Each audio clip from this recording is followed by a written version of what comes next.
یاجوج ماجوج کا خروج نیز ان کی ہلاکت کیسے ہوں گی؟ دجال کے قتل کے بعد حضرت عیسیٰ علیہ السلام کو حکم ہوگا کہ مسلمانوں کو کوہ طور پر لے جاؤ، اس لیے کہ کچھ ایسے لوگ ظاہر کیے جائیں گے جن سے لڑنے کی کسی میں طاقت نہ ہوگی۔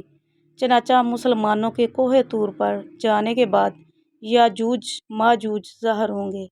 یہ اس قدر کثیر ہوں گے کہ پہلی جماعت بحیرہ طبریہ پر، جس کا طول 10 میل ہوگا، جب گزرے گی تو اس کا پانی پی کر اس طرح سکھا دے گی کہ دوسری جماعت جب آئے گی تو کہے گی کہ یہاں پانی کبھی نہ تھا۔ غرض یہ لوگ مور و ملخ کی طرح ہر طرف پھیل کر فتنہ فساد کریں گے۔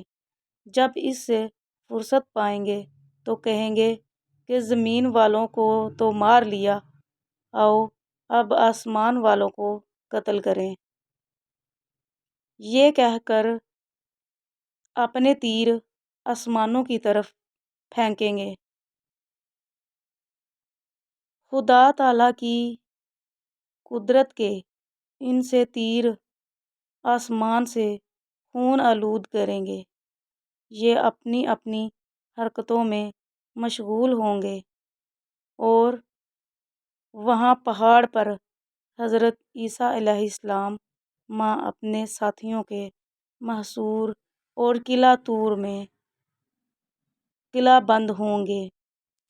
اس وقت حضرت عیسیٰ علیہ السلام مع اپنے ہمراہیوں کے دعا فرمائیں گے، دعا قبول ہوں گی اور اللہ تعالیٰ ان کی گردنوں میں ایک قسم کا کیڑا پیدا کر دے گا کہ ایک رات میں وہ سب ہلاک ہو جائیں گے۔